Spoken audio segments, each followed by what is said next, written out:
Olá, gente. Sou Alan, professor de Química, e hoje a gente está aqui de volta para fazer o treinamento para vocês para P3. Os exercícios que a gente vai fazer agora são de Química 1. Então vamos começar e eu espero que esses exercícios ajudem vocês bastante no estudo. Vamos lá. Primeira questão. Vocês estão com as questões aí? Então vamos começar aqui. Ela fala sobre: considere o seguinte decaimento radioativo. E aí você começa com polônio, depois vai para chumbo, depois vai para bismuto, depois volta para polônio, depois vai para bismuto, para chumbo de novo e depois termina com bismuto. Determine quais partículas foram emitidas em cada etapa do decaimento radioativo. Então ele mostra para a gente uma sequência de decaimento radioativo e ele quer saber quais foram as partículas emitidas. Lembrando que, nesse ponto, as partículas que mais são interessantes para a gente são partícula alfa, beta e radiação gama. A gama ela não é uma partícula porque ela não tem massa, também não tem carga, e a gente considera ela como se fosse só radiação, ou seja, energia, pura energia. Então pode ser a partícula alfa ou beta. São nessas que a gente tem que focar. E para a gente lembrar, aqui, vou botar primeiro aqui a sequência: polônio, 218, 84. Daqui a gente vai pro chumbo, 214, 82, bismuto, 83, 214. Botar aqui para baixo para economizar espaço. Polônio. Eu volto para o polônio 84, mantendo a massa 214. E eu termino, ainda vou para chumbo, 82, 210, e agora sim, eu termino com bismuto, 83, 210. Então, antes de a gente começar a resolver essa questão, só puxar atenção para uma coisa. Quando a gente observa esses elementos escritos fora da tabela periódica, e é bom a gente falar de tabela periódica porque nessa prova P3 cai tabela periódica, são as últimas questões aqui dos nossos exercícios, e um fato importante, lembrem que número atômico é sempre menor do que o número de massa. Você tem dois números aqui, por exemplo, no polônio, um 84 e outro 218. O menor número é o seu número atômico, nesse caso seria o 84. E outro fato importante também, número atômico é a identidade do átomo. Você não pode ter dois átomos diferentes com o mesmo número atômico. Diferente da massa. Você pode ter dois átomos diferentes com a mesma massa. E aqui a gente pode pegar um exemplo. Chumbo, 210 e bismuto, 210. Massas iguais. Mas o que fez um átomo se transformar em outro foi a diferença do número atômico. O do chumbo é 82. Chumbo é 82 número atômico. Não existe outro elemento diferente que possua chumbo 82. Se você possui isótopos de chumbo, todos são 82 porque possuem o mesmo número de prótons ou números atômicos e massas diferentes. Mas o número atômico para eles é o mesmo e por isso são os mesmos elementos. Bismuto 83, todos os bismutos têm que ser 83. E é por isso que a tabela periódica hoje ela é organizada na sequência de números atômicos, começando com 1 para o hidrogênio, 2 para o hélio, 3 para o lítio, 4 para o berílio e por aí vai. Porque no caso, cada espaço que você tem no quadradinho da tabela é o espaço reservado para um único tipo de átomo, que no caso é o único tipo de hidrogênio, que só tem, quer dizer, você no caso só tem hidrogênio para encaixar naquele local, você só tem lítio para encaixar no quadradinho do lítio, você só tem carbono para encaixar no quadradinho do carbono. E é por aí que a gente pensa. Agora, voltando para a questão. Essa questão é de decaimento, ou seja, eu tenho partículas sendo emitidas. Como eu falei para vocês, existem duas partículas, alfa e beta. A gama ela não é partícula, é radiação, e ela geralmente é emitida para você perder um pouco de energia quando você está fazendo outros tipos de emissões. Então, nesse caso, a gente não foca muito na gama, a gente foca só na alfa e beta. O que acontece quando eu mando uma partícula alfa e uma partícula beta? A partícula alfa, ela possui essa estrutura aqui. 4 e... botei ao contrário. A alfa é assim. 4, 2. Ou seja, partículas alfas sempre possuem massa 4 e número atômico 2.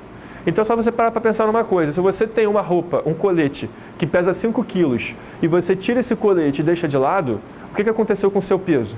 Você diminuiu 5 quilos, não é? Então, se você tem uma partícula alfa que pesa 4 e tem 2 de número atômico, você perde ela, o que vai acontecer com o seu átomo? Ele vai diminuir 4 de massa e 2 de número atômico. Simples. O outro tipo de partícula, até botar aqui para a gente relembrar, diminui 4 de massa e 2 de número atômico. Pronto.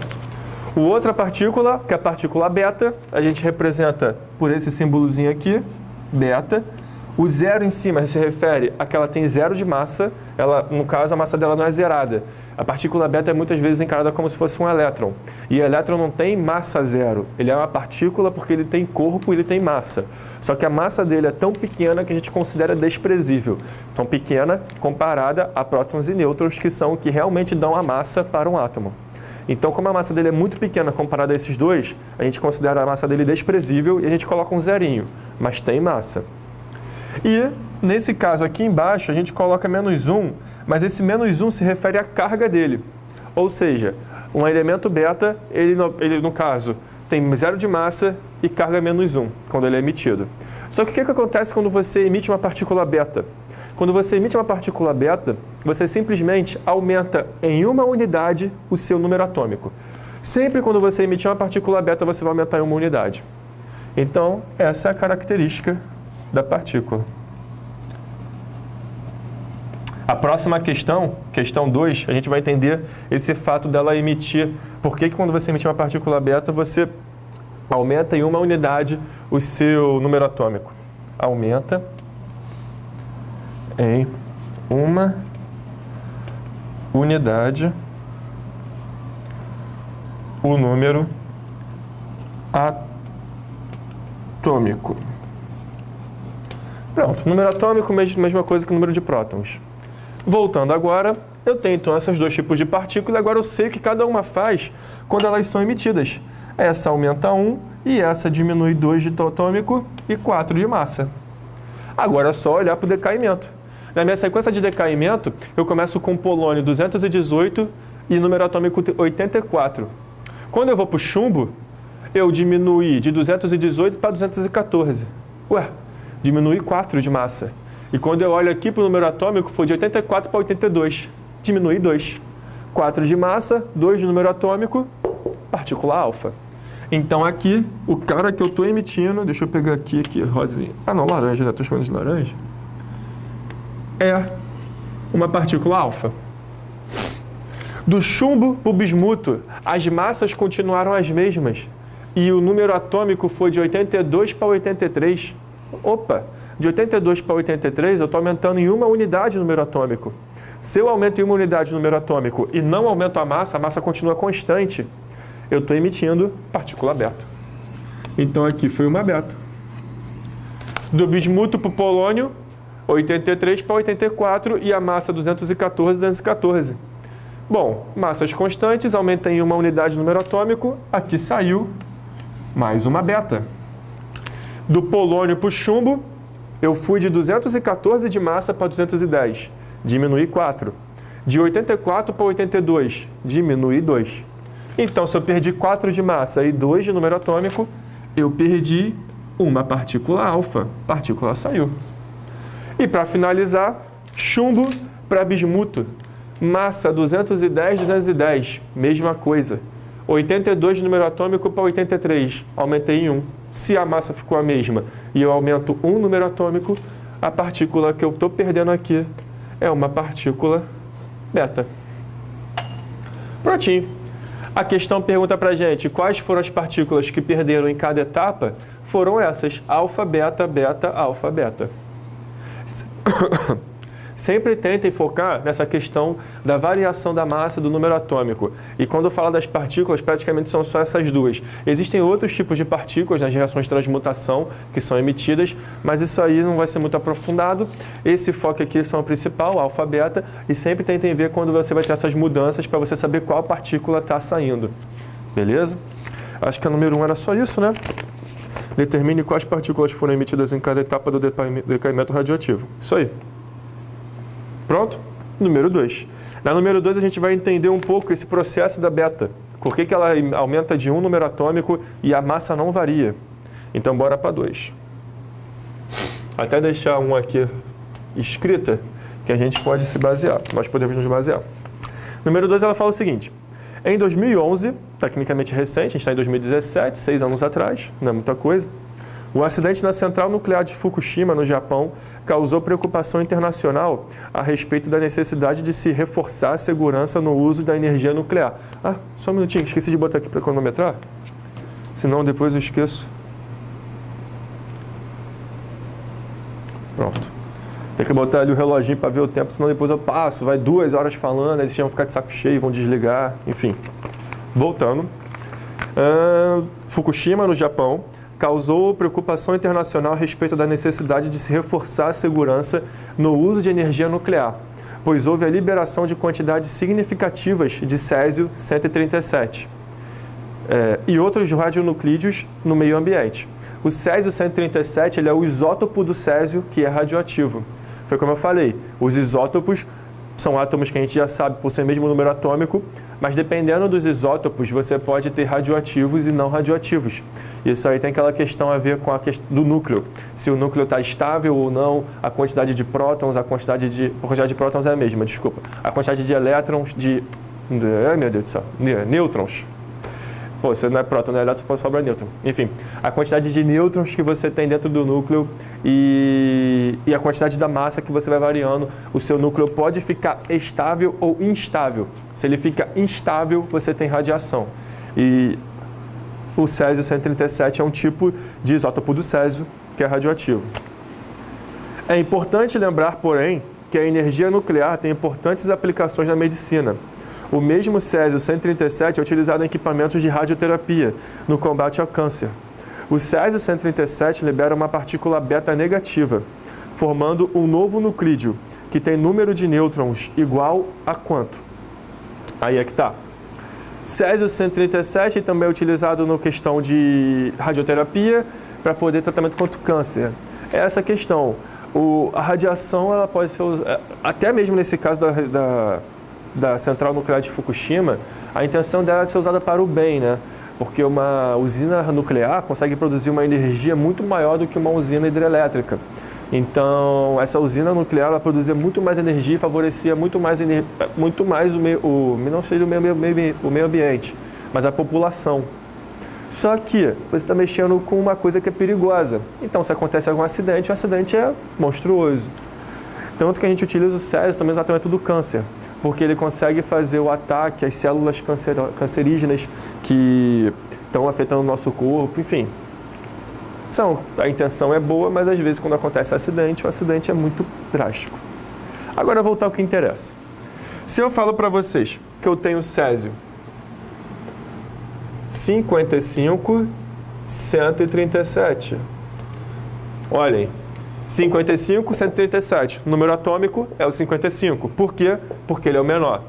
Eu estou puxando para vocês muito essa questão de olhar o menor, porque quando a gente começa agora a analisar a tabela periódica ela é organizada do seguinte modo. Se o césio estivesse na tabela periódica, ele estaria desse jeito. Césio 137, 55. Ou seja, invertir as posições. Na tabela periódica, a massa fica embaixo e o número atômico fica em cima. Então isso acaba confundindo a cabeça, porque até agora, antes da gente ver a tabela periódica, a gente estava vendo que a posição era a massa em cima e o número atômico embaixo. Mas isso aqui é quando você tem os elementos fora da tabela. E eles podem ser feitos desse jeito ou 55 embaixo, césio, ou desse jeito. O número de massa acima à direita ou acima à esquerda e o número atômico sempre aqui. Só que quando na tabela eu fico desse jeito. Acaba causando uma certa confusão, mas esse é o padrão que nós adotamos, não tem para onde correr. Então por isso que eu estou falando para vocês, lembrem que o número atômico é o menor número. Agora que eu já sei disso, 55 aqui é o número atômico, 55 aqui é o número atômico e embaixo 55 aqui é o número atômico. O 137 continua sendo massa independente da configuração que você usar para representar o seu elemento. Césio 137, eu estou falando para vocês que ele emitiu, deixa eu botar aqui a setinha, uma partícula beta. Quando ele emite uma partícula beta, a gente acabou de ver na questão 1, ele aumenta em 1 unidade o número atômico dele. E aí você vai para Césio 56, quer dizer, Césio 56. Você vai para um elemento X 56 e a massa a gente fica com a mesma, 137. A pergunta está falando o seguinte, esse elemento ela quer saber quanto que ele vai ter de nêutrons. Se eu sei que aqui 55 foi para 56 e a minha massa está 137, é quanto ele tem de nêutrons, perfeito. A equação que dá o valor da massa, é só a gente lembrar lá do início, é número de prótons ou número atômico mais número de nêutrons. Bom, esse átomo X, na verdade eu esqueci de colocar aqui tabela periódica e eu não lembro exatamente quem é o átomo que tem número atômico 56. Mas se vocês forem na tabela periódica, é só ver lá Césio, na posição do 55. Ah, mas eu não estou achando. Cara, é a sequência numérica. 1, 2, 3, 4, 5. É só você ir contando até chegar a 55, aí você vai encontrar o Césio e do lado dele você vai ter o 56, que é esse novo átomo aqui. Fico devendo essa para vocês, mas é bom também para vocês praticarem a trabalhar a tabela periódica. Mas o que importa são os valores, massa e número atômico. A massa dele 137, número atômico 56. E eu quero saber o número de nêutrons. É só colocar na equação. O nêutron eu deixo desse lado e jogo um número atômico para o outro. A massa continua com o mesmo sinal, mas o número atômico, como eu joguei para o outro lado da igualdade, fica menos Z. Massa 137, número atômico 56. Número de nêutrons 137 menos 56. Isso aqui dá 781.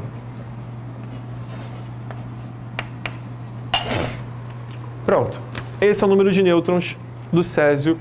Césio, no caso, quando perde a partícula beta, vira um outro átomo, porque acabou mudando o número atômico desse átomo X, seria 81. E agora a questão é a seguinte. Eu falei para vocês que a gente só ia relembrar um pouco como isso ocorre. Agora é só uma questão de curiosidade, mas que serve para poder vocês entenderem melhor esse conceito aqui. Partícula beta, ela existe quando eu tenho um nêutron. Esse aqui é um nêutron que eu possuo.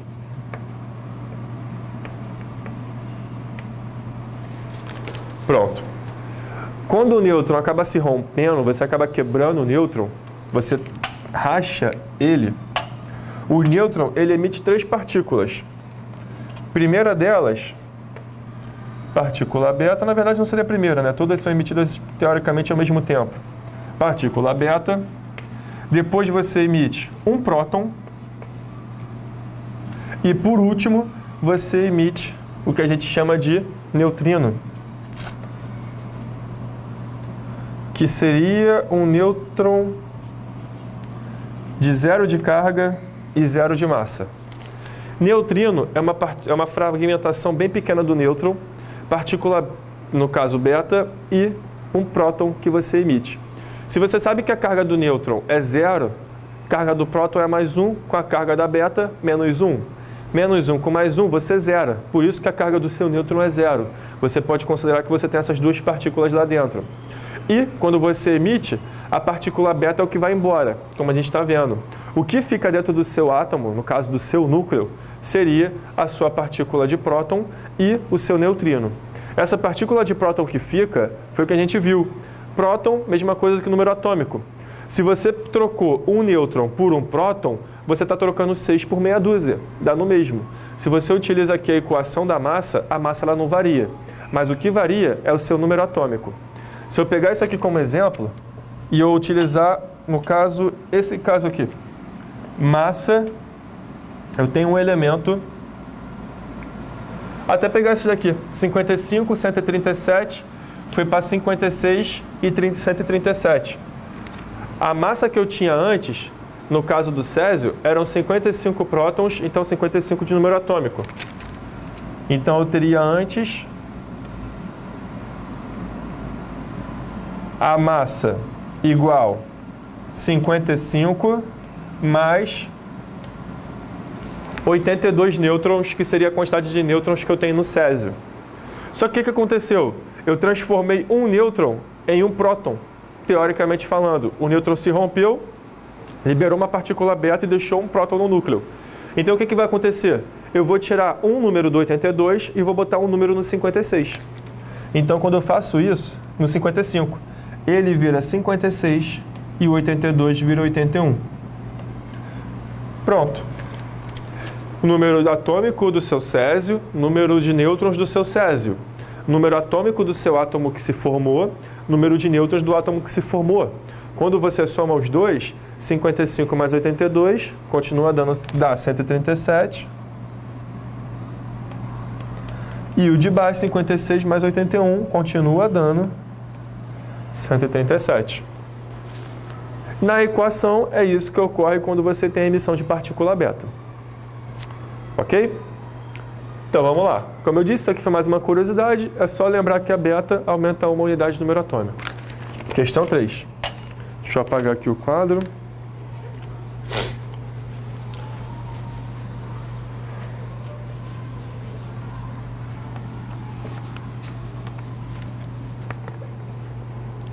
Questão 3, ela fala o seguinte. 60 anos após as explosões das bombas atômicas em Hiroshima e Nagasaki, 8 nações, pelo menos, possuem armas nucleares. Esse fato associado a ações terroristas representa uma ameaça ao mundo. Na cidade de Hiroshima foi lançada uma bomba de urânio 235 e em Nagasaki de plutônio 239, resultando em mais de 100 mil mortes imediatas e outras milhares como consequência da radioatividade. As possíveis reações nucleares que ocorrem nas explosões de cada bomba são representadas nas equações que estão aqui abaixo. Indique os números que correspondem às letras B, X e A nas equações mostradas e o tipo de reação nuclear que ocorre. Beleza. Então ele quer saber o que significa o B, o X e o A nas nossas duas equações aqui e o tipo de equação que está sendo mostrada. Primeiro vamos copiar isso daqui. Urânio 92,235 mais nêutron com 1 de massa. Isso aqui me dá o B, que é o que eu estou interessado. Eu vou até botar de outra cor. Um X, o X, que é o que eu também estou interessado. Vou colocar de outra cor.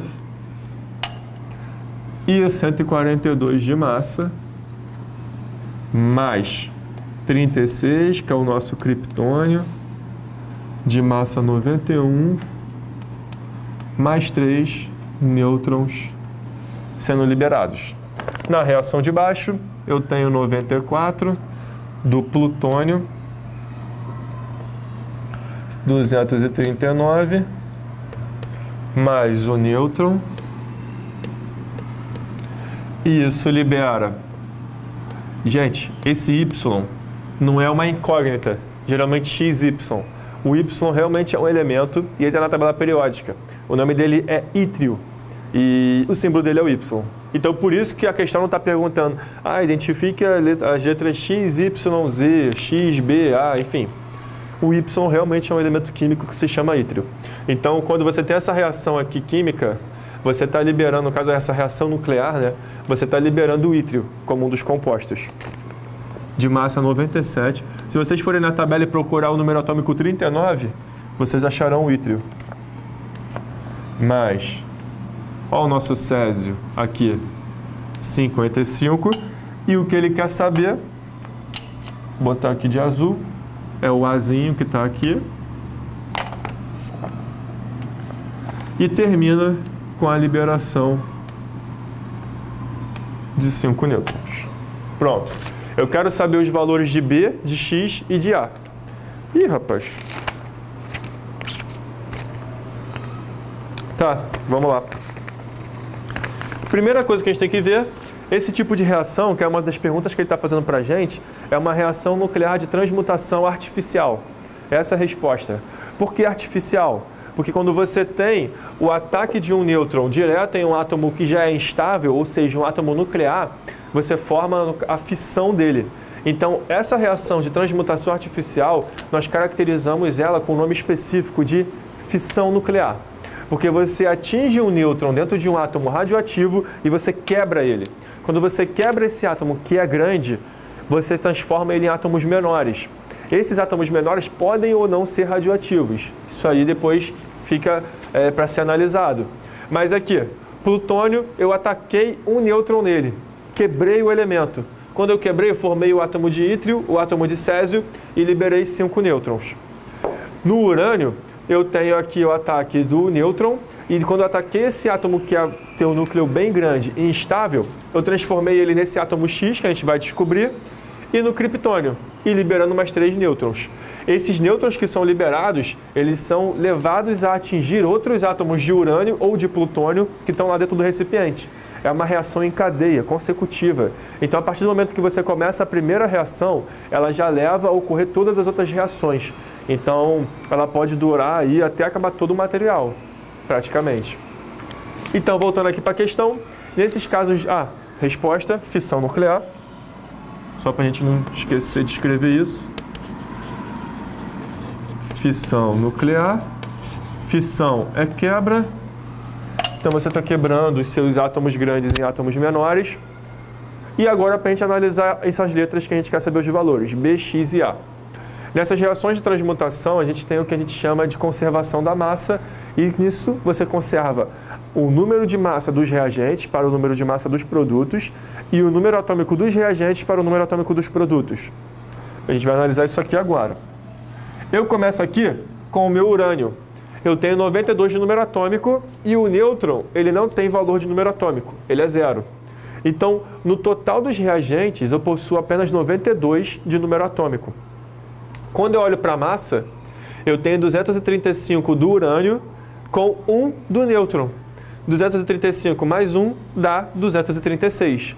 Então, do lado dos reagentes, quando eu olho a primeira reação, eu tenho um total de 236 de massa e 92 de número atômico. Foi o que eu falei, você tem uma certa conservação. Então, o que eu tenho do lado dos reagentes, eu tenho do lado dos produtos. Quando eu olho agora, eu vou querer descobrir qual é o valor de B e o átomo que eu formei de X. Se a gente analisar, a massa do X, 142. A massa do criptônio, 91. 142 mais 91, isso aqui vai dar 213. 142 mais 91 dá 213, né? Não. Isso aqui dá 233. 233. E agora, para finalizar, eu tenho mais 3 nêutrons. Cada nêutron contribui com um número para sua massa. Então, aqui eu tenho 233. Com mais 3, 236. As massas se conservaram dos reagentes para os produtos. Quando eu olho agora os números atômicos, eles também vão ter que se conservar. Se eu tenho 92 nos reagentes, eu vou ter que ter 92 somando tudo que eu tenho no produto. Nêutron não tem nada, então eles não interferem em nada. O criptônio já tem 36. Pô, se eu já tenho 36 no criptônio, para eu completar 92, vai ser a diferença que eu tenho nesse átomo X. Então, o valor de B será 92 menos 36. Isso aqui vai dar 6, 40, 56. Né? 56 aqui vai dar 12, vai 1 para lá, 92. O mesmo 56 que a gente descobriu aqui desse átomo X, ó a coincidência. Sabendo o número atômico que é 56, eu também consigo descobrir quem é X, porque aí eu olho na tabela periódica. Para a gente não ficar agora também sem saber isso, daqui a pouco vocês procurarem, vou pegar aqui a tabela para conferir, só um minutinho. Celular aqui eu tenho a tabelinha.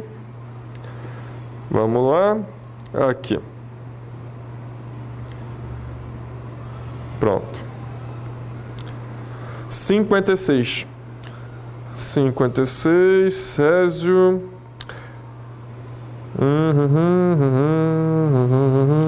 Aqui. Família 1A. lá embaixo você encontra o teu césio, que é o 55. Na família 2A, que é o cara que está do lado dele, que é o 56, é o bário. Então, esse X aqui que a gente deixou em branco, bário. E aqui quando eu olho para esse mesmo X que eu formei, número atômico 56, a identificação do átomo é o bário. Pronto. Dúvida tirada. Agora vamos voltar. Para terminar a questão, falta responder a letra A. O que significa a letra A? A letra A é o seguinte. Quando eu olho para a letra A, eu falo que a massa dela vai ter que corresponder à soma dos produtos igual à soma dos reagentes, igual como a gente fez lá em cima. Bom, se a gente está focado agora na massa, a gente não está mais interessado na questão dos números atômicos. Mas se nós somarmos 39 com 55, você vai ter 94, que é o que eu tenho nos reagentes, já que o nêutron não contribui em nada para número atômico. E aqui, nêutron também não contribui em nada. Então, 55 com 39, você tem 94, que é igual. Agora, já que eu vou focar na massa, eu tenho 239 do plutônio, mais 1 do nêutron, 240. Agora, 240 vai ter que corresponder a esses valores que eu tenho aqui. Bom, 97 já é do ítrio. 97 com 5 nêutrons, foi o que a gente viu, cada nêutron contribui com um número para a massa. Então, aqui eu tenho 5 de massa. 5 mais 97 dá 102. E aí, então, meu número de massa do césio será 97 com 5, 102. 240 menos 102. 240 é o que você tem no total dos reagentes, 102 é o que você tem 97 com 5. A diferença que você vai obter aqui vai ser o valor da massa do césio, para completar os 240. Então, quando eu vejo isso daqui, eu vou ter que a massa do césio será 138. Pronto. Valor de B, o X, que significa bário, e o valor de A, 138. A massa que nós temos aqui do césio da questão 2 era 137. A massa desse césio aqui, 138. Isótopos, por isso as massas são diferentes. Ok? Vamos então para a questão 4.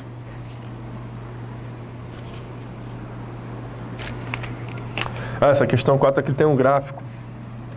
Deixa eu apagar aqui essa questão 2.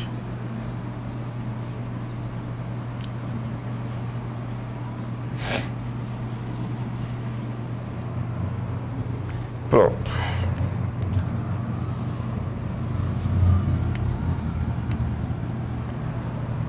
Aqui na questão 4 ele comenta: o gráfico a seguir apresenta a variação da concentração de um radioisótopo com o tempo. Então você tem aí a variação da concentração no eixo Y e a variação do tempo no eixo X. O gráfico ele é bem simples, então dá para a gente desenhar ele aqui rapidinho. X, Y, aqui em cima é a concentração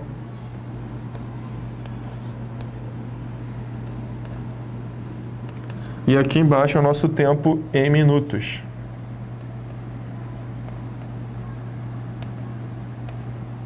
E aí, eu olho que o gráfico, ele começa aqui no valor 8 e termina no valor 0. O tempo começa no 0 e vai até 10 minutos.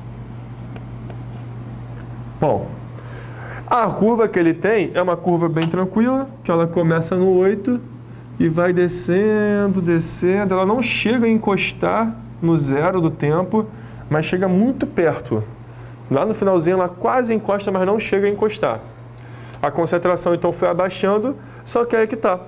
Quando a gente utiliza um gráfico desse, pode cair questões e às vezes eles gostam de botar muito, porque nesse gráfico você pode analisar o tempo de meia-vida da sua amostra.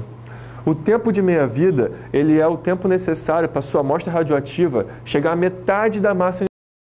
Então, se eu sei que o tempo de meia-vida é o tempo necessário para eu chegar à metade da minha massa inicial, é só olhar aqui nesse gráfico qual foi o tempo necessário para eu chegar à metade da minha massa, no caso, a minha concentração inicial.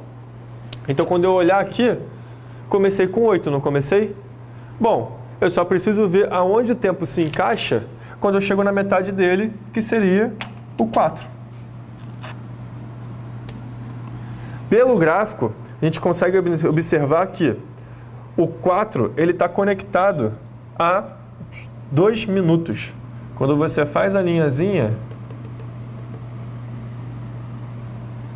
2 minutos. Então aqui no 4, quando eu chego na metade da massa, eu consigo chegar no tempo de 2 minutos. Logo, o tempo que eu demorei para chegar à metade da massa é meu tempo de meia-vida e essa amostra possui o valor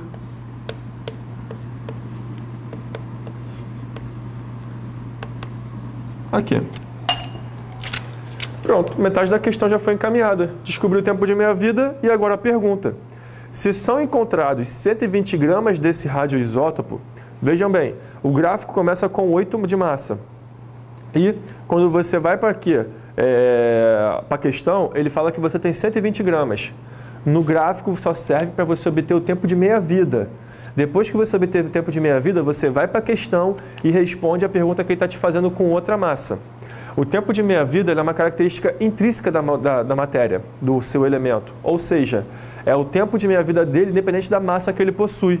Se você possui aqui 8 gramas ou se você possui 1 grama, o tempo de meia-vida será sempre 2 minutos.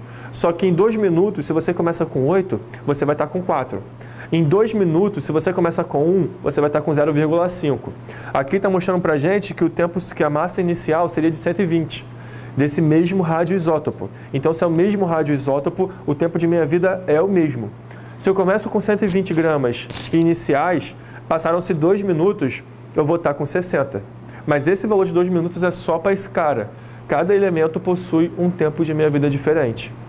Então, voltando para a questão, ele quer que a gente comece com a massa de 120 gramas. E ele pergunta o que restará dele após 12 anos de decaimento radioativo. 12 anos de decaimento radioativo. Tá, essa questão aqui ficaria mais complexa. Então, fazer o seguinte, para não ficar muita coisa absurda. Pronto. Aqui no meu papel está escrito o tempo em minutos, mas eu vou mudar isso daqui para ficar anos, porque vai facilitar a nossa conta. Então o tempo está sendo mostrado em anos, isso aqui foram 2 anos.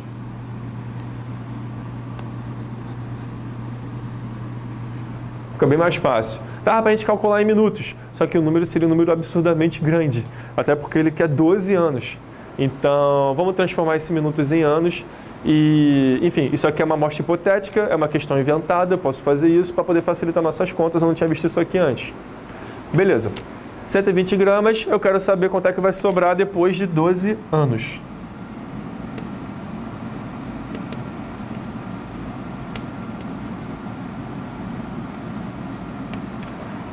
Na verdade, quando vocês receberem a questão, ela já vai estar consertada. Então, esqueçam o começo que eu falo de minutos e foquem só no anos. Porque quando vocês virem o gráfico mostrado para vocês, vai estar escrito o tempo em anos. Enfim, agora voltar para a questão. 120 gramas depois de 12 anos é só a gente utilizar as equações. Existem 2 equações para tempo de meia-vida. A primeira é essa daqui. Massa final, ou seja, a massa que você tem nesse determinado momento, no momento que você está analisando, é igual à massa inicial, que foi a que você começou, dividido por 2 elevado a n. Só que geralmente é n, x, as pessoas botam qualquer incógnita. Mas eu prefiro colocar n, porque do n eu subentendo que são o número de tempos de meia-vida que passou. Então n, número de tempos de meia-vida que se passaram. Só que como eu descubro esse valor quando eu olho assim uma variação tão grande? Bom, número de tempos de meia-vida é só fazer o seguinte. N, a segunda fórmula é o tempo de interesse dividido pelo tempo de meia-vida. Essas são as 2 únicas fórmulas que você utiliza para cálculo de tempo de meia-vida. Massa final igual a massa inicial sobre 12 elevado a n, onde n é o número de tempos de meia-vida que se passaram, e o número de tempos de meia-vida é igual ao tempo de interesse, ou seja, o tempo em que você está interessado em saber, dividido pelo tempo de meia-vida da amostra. O tempo de meia-vida é fixo, então aqui são 2 anos, e o tempo de interesse quantos anos são? 12 anos. Eu quero saber quanto que em 12 anos eu vou ter de massa. Então o tempo de interesse é isso. É sempre a pergunta que às vezes está incluída, ou ele quer saber a resposta como isso. Mas enfim, quando eu utilizar isso na equação, O meu tempo de interesse são 12. O meu tempo de meia-vida são 2. 12 dividido por 2, 6 anos. Né? 6. Então agora eu descobri que meu 2 vai estar elevado a 6. E a minha massa inicial é a massa que ele deu aqui de 120. Então, a massa que eu terei depois de 12 anos será 120 dividido por 2 elevado a sexta. 2 elevado a sexta, você pode botar como se fosse, na verdade, tem 2 meios para fazer isso daqui. Você pode multiplicar, né? 2 vezes 2, que seria 2 ao quadrado, 4. Vezes 2, 8. Vezes 2, 16. Vezes 2, 32. Vezes 2, 64. Então, 2 elevado a 6 é a mesma coisa que 64. Você pode botar o 64 ali e fazer a divisão, 120 por 64. Ou você pode fazer de um jeito que eu até vi aqui agora. Se a gente sabe que 2 elevado a sexta são 6 vezes você multiplicando 2, a gente pode fazer isso daqui, ó. 120, deixa eu me abaixar aqui, vai estar dividido por 2, vezes 2, vezes 2, vezes 2, vezes 2, 1, 2, 3, 4, 5, vezes 2. Pronto. Olha só. Já que 120 pode ser dividido por 2, a gente só pode ir fazendo a brincadeira. Isso aqui vai me dar 120, eu posso cortar com 2, vai sobrar 60. Depois eu corto 60 com esse outro 2, vai sobrar 30. Depois eu corto 30 com esse outro 2, vai sobrar 15. Depois eu corto 15 com esse outro 2, vai sobrar 7,5. Depois eu corto 7,5 com esse outro 2. Lembrando que eu estou podendo cortar porque é tudo multiplicação. 7,5 dividido por 2 vai dar 3,75. 3,75. Que dividido por esse último 2 aqui... aí não tem jeito. Mas pelo menos é só fica uma única conta difícil. 3,75 dividido por 2. Isso aí vai me dar... Vou pegar aqui para a gente facilitar a vida.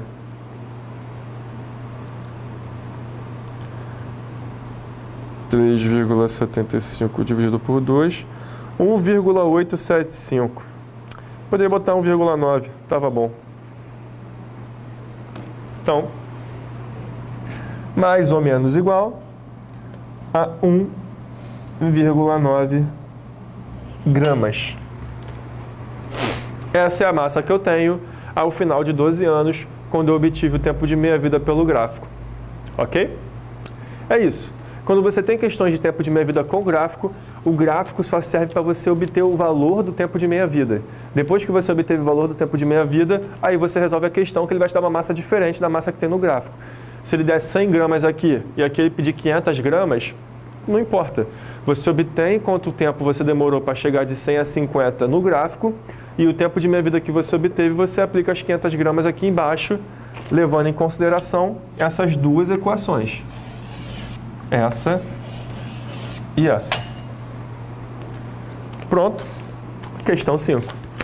Estamos chegando perto do final. Vai até a 6.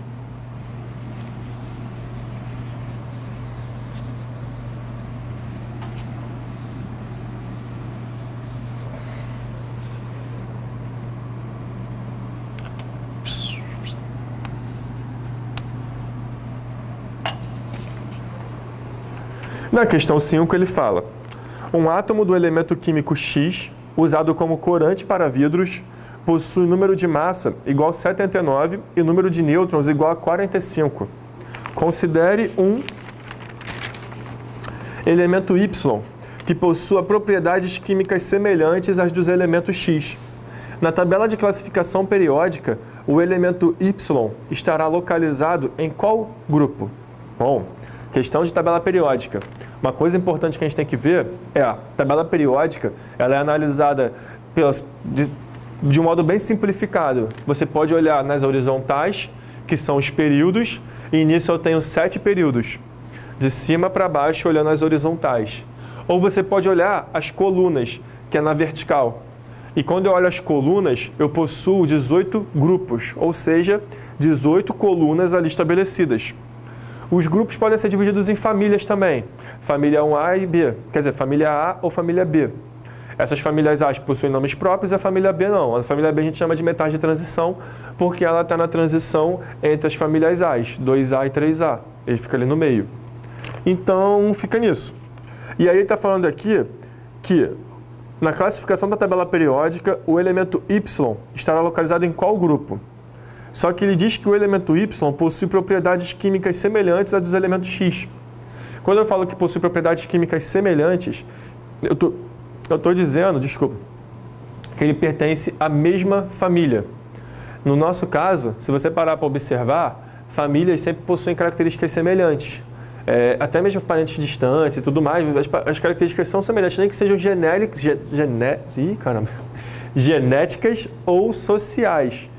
O comportamento acaba sendo adaptado e a genética também. Se for filho, até mesmo se for adotado, ele acaba convivendo com a família, acaba pegando as manias, os jeitos, a cultura daquela família. Então, quando você diz que tem propriedades químicas semelhantes, é porque ele está participando do mesmo grupo ou da mesma família. Resumindo, ele está na mesma coluna que o elemento X. Então, na mesma coluna, você tem tanto X quanto Y. E ele quer saber qual que seria essa coluna. O jeito simples de a gente descobrir foi o que ele informou para a gente. Que o átomo X possui 79 de massa e 45 de nêutrons. Pegando esses dados, X, 75 de massa e 49, né? Não, 45. 45. Opa, 79 de massa. Bem que eu vi que tinha um 9. 79 de massa e número de nêutrons iguais a 45. 45 de nêutrons. Pronto. Se eu sei a massa e eu sei a quantidade de nêutrons, eu posso achar a quantidade de prótons. Lembrando que próton é a identidade do átomo. E na tabela periódica, ela está organizada em ordem crescente de números atômicos também. Então, o melhor jeito de você analisar um elemento na tabela periódica é descobrindo o número atômico dela. Se eu tenho massa, nêutrons, a equação que a gente está utilizando, e a gente já lembrou, é que massa é igual a número de nêutrons mais número atômico, ou número de prótons. Então, se eu quero saber o número de prótons, eu deixo o Z desse lado e jogo o N para o outro. Meu Z será igual a A menos N. Então, meu Z, massa, 79, nêutrons, 45. 79 menos 45 vai dar 34. Então, eu descobri que o número atômico do átomo X é 34. Agora que eu sei que o número atômico é 34 do átomo X, eu posso descobrir quem é esse átomo X. E olhando a tabela periódica, é só eu ver lá na ordenzinha, que aí eu vejo... Cadê aqui minha tabela? Pronto. 34 é o nosso átomo. Lá pro outro lado, selênio. Selênio, grupo 16 ou família 6A. Então, esse cara aqui é o nosso SE, selênio, pertence ao grupo 16 ou família 6A. Deixa eu apagar isso aqui para não ficar em cima. Pronto. Pronto. A divisão entre grupos e famílias, ela sempre fica desse modo. Os grupos, você pega a numeração total das colunas, que vai de 1 até 18. As famílias, foi como eu mencionei, elas são divididas entre família A e família B. E as famílias A's, elas possuem nomes próprios, como eu também mencionei no início. Se eu estou olhando aqui... Desculpa, gente, eu estou falando e estou sumindo aqui do negócio. É que eu estava botando o celular ali em cima. Pronto. Voltei. Se eu estou olhando aqui o grupo 16 e a família 6A, E eu estou dizendo também que o Y possui características semelhantes ao X, então ele também pertence ao mesmo grupo e à mesma família. Logo, o grupo ou família do Y é grupo 16 ou família 6A. E para deixar mais completo ainda essa resposta, eu posso dar o nome dessa família, porque da família 6A tem nomes específicos. 6A, vocês lembram qual é? Eu sei que vocês não podem responder, né? Mas também fica tão quieto aqui falando sozinho. Calcogênios. Família 6A, a gente também chama ela de família dos calcogênios.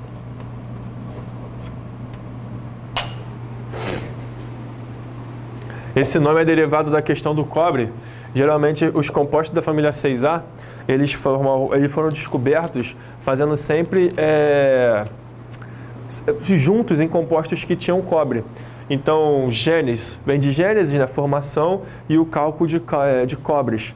Então, você tem sempre compostos sendo formados com cobres, e daí vem o nome da família. E aí você tem oxigênio e enxofre, óxido de cobre ou sulfeto de cobre, e aí você tem esses compostos. Tem uma outra teoria também, mas essa não sei se está muito certa, tem que dar uma olhada melhor, é sobre a questão dos minerais. Cálculo também significa minerais, e a formação de minerais também vem muito dessa família, o que também não deixa de estar certo, porque a maioria dos minerais que existem, até mesmo vindo do cobre ou o ferro, a hematita que você cava, eles estão na forma de óxidos.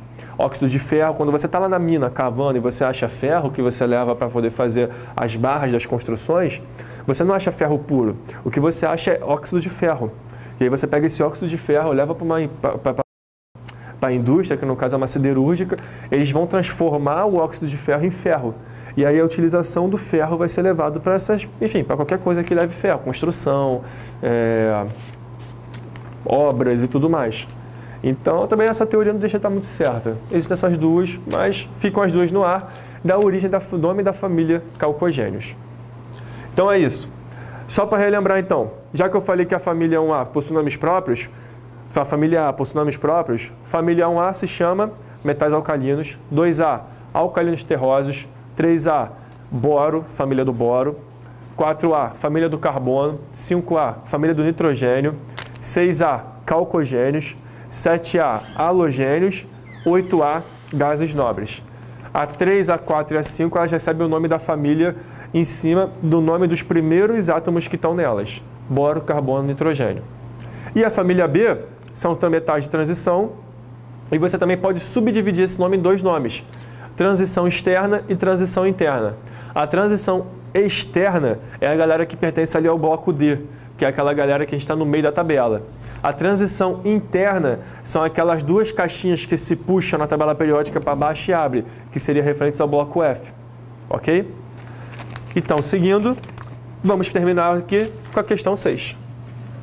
Deixar isso aqui, deixa eu ver aqui o tamanho da 6. Ah, o tamanho da 6, tá. Já que a 6 também envolve tabela, características de tabela, eu vou deixar 5 e vou colocar aqui.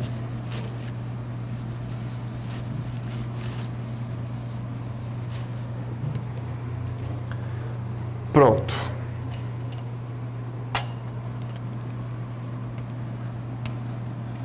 Última questão da lista é uma questão que leva em consideração raios atômicos e raios iônicos. E aí vamos lá. Se eu olhar aqui, eu tenho esses tipos de átomos. O enxofre 2-, tenho o argônio, tenho o ferro 3+, tenho o cálcio 2+, e tenho o alumínio 3+, e o cloro menos. Pronto. São 1, 2, 3, 6. Esses 6 elementos, positivos, negativos e neutro. Neutro porque não tem carga, negativo é um ânion, carga negativa, significa que ele ganhou elétrons, nesse caso ele ganhou 2 elétrons. Positivo, cátion, significa que perdeu elétrons, o ferro perdeu 3, o cálcio perdeu 2, o alumínio perdeu 3, o enxofre ganhou 2 elétrons e o cloro ganhou 1 elétron. Cátions negativos, positivos, ânions negativos e o argônio átomo neutro. Ok. Ele quer que a gente coloque, identifique com o auxílio da tabela periódica as espécies isoeletrônicas, apresentando-as em ordem decrescente de raio. Então são duas perguntas em uma. Primeiro, você tem que identificar quais são as espécies isoeletrônicas. Prefixo iso significa igual. Eletrônicas se refere a elétrons. Então são as espécies que possuem o mesmo número de elétrons. E depois pede para você colocar em ordem decrescente de raio, do maior para o menor. Ok. Então, analisando aqui, vamos primeiro pegar os átomos que são isoeletrônicos. Se eu olhar aqui, o enxofre, na tabela aí de vocês verão que o enxofre possui número atômico 16, o ferro possui número atômico 26,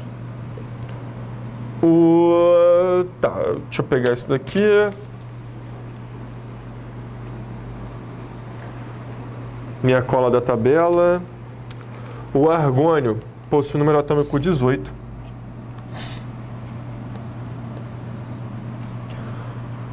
Depois, nós temos o nosso cálcio, que possui número atômico igual a 20. O alumínio, que possui número atômico igual a 13. E o cloro, que possui número atômico igual a 17. Pronto. Deixa eu só botar aqui.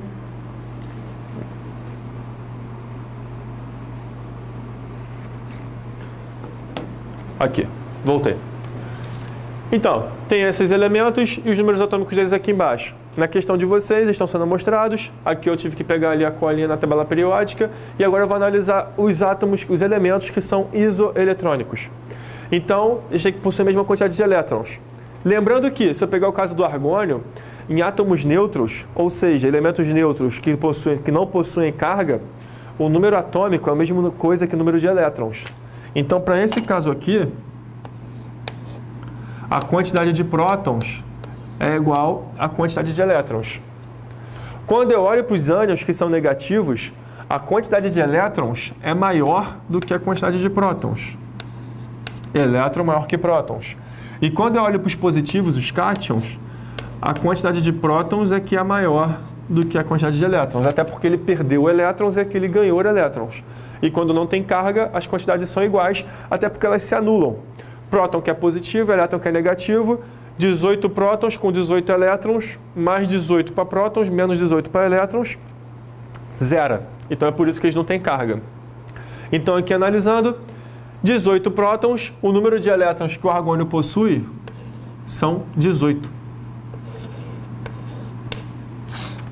Aqui para o enxofre, o número atômico dele é 16, mas ele ganhou 2 elétrons. Então, se antes, quando ele não tinha carga, ele tinha 16 elétrons, agora ele acabou de ganhar mais 2.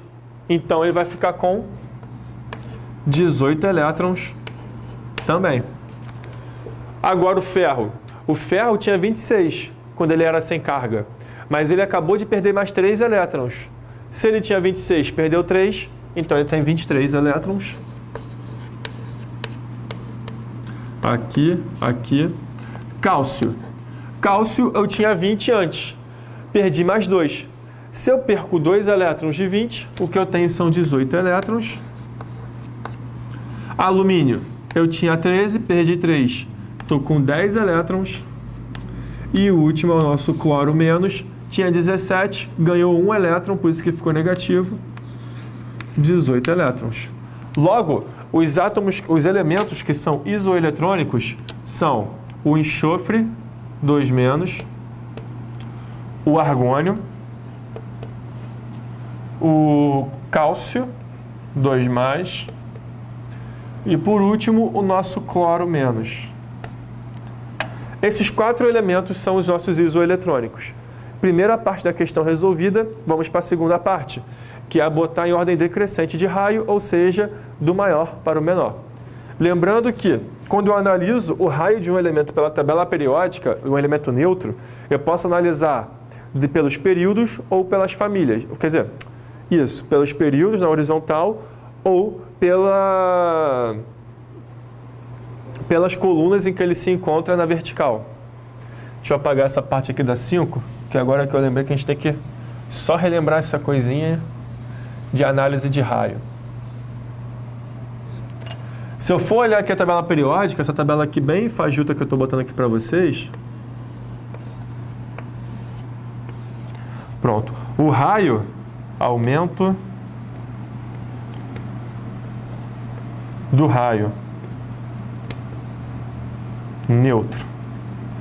Aumento do raio neutro é o que eu estou falando aqui. O raio do elemento está aumentando para um elemento que seja neutro, sem carga. Então, eu sempre digo que ele aumenta de cima para baixo e da direita para a esquerda. Esse é o aumento do seu elemento. Por quê? Quando eu olho de cima para baixo, eu vejo a questão dos períodos. Eu tenho 7 períodos. 1, 2, 3, 4, 5, 6, 7. 7 períodos são os números das camadas que eu possuo. Então, são 7 camadas. O átomo que está aqui embaixo, ele tem 7 camadas, ou seja, ele possui a camada de valência dele no número 7. O átomo que está aqui no 4 possui a camada de valência no 4. E isso se reflete no tamanho do seu átomo. Porque se você pegar aqui um núcleo e eu pegar o cara com 4 de camada, ele terá 1, 2, 3, 4. Se você pegar aqui o seu núcleo e pegar um átomo com 3 de camada, ele vai ter o núcleo, vai ter 1, 2, 3. E aí a gente analisa do seguinte modo. Se você agora for fazer uma análise geométrica mesmo, pegar do núcleo da sua esfera e colocar até camada 4, e pegar do núcleo da sua esfera e colocar até camada 3, quem vai ter o maior raio? O raio até 4 ou o raio até 3? O raio até 4. Então, por isso que eu sempre aumento o raio de cima para baixo, porque eu estou aumentando o número de camadas. Agora, quando eu analiso nessa parte das famílias, eu vou sempre aumentar da direita para a esquerda por causa da quantidade de prótons que eu possuo. Na tabela periódica, ela aumenta o número de prótons assim. 1, 2, 3, 4, 5, 6, 7, 8, 9, enfim. E por aí vai. Quanto mais prótons eu tenho, maior é a minha atração de elétrons que estão em volta deles para o núcleo. Então, se eu estou tendo uma atração maior... Deixa eu colocar esse troço aqui. Se eu estou tendo uma atração maior, eu tenho a minha eletrosfera sendo comprimida para se aproximar do núcleo. Se ela está sendo puxada para o núcleo, eu estou diminuindo o raio dele. Então, quanto mais eu diminuo o número de prótons, menor é essa atração. Então, quanto menor é essa atração, mais eu deixo a camada relaxada, então maior vai ficando o raio. Por isso, eu aumento da direita para a esquerda, de cima para baixo. Isso para átomos neutros. Quando eu utilizo a questão dos ânions e dos cátions, a análise fica do seguinte modo. O raio de um cátion é sempre menor do que o raio de um nêutron. E o raio de um ânion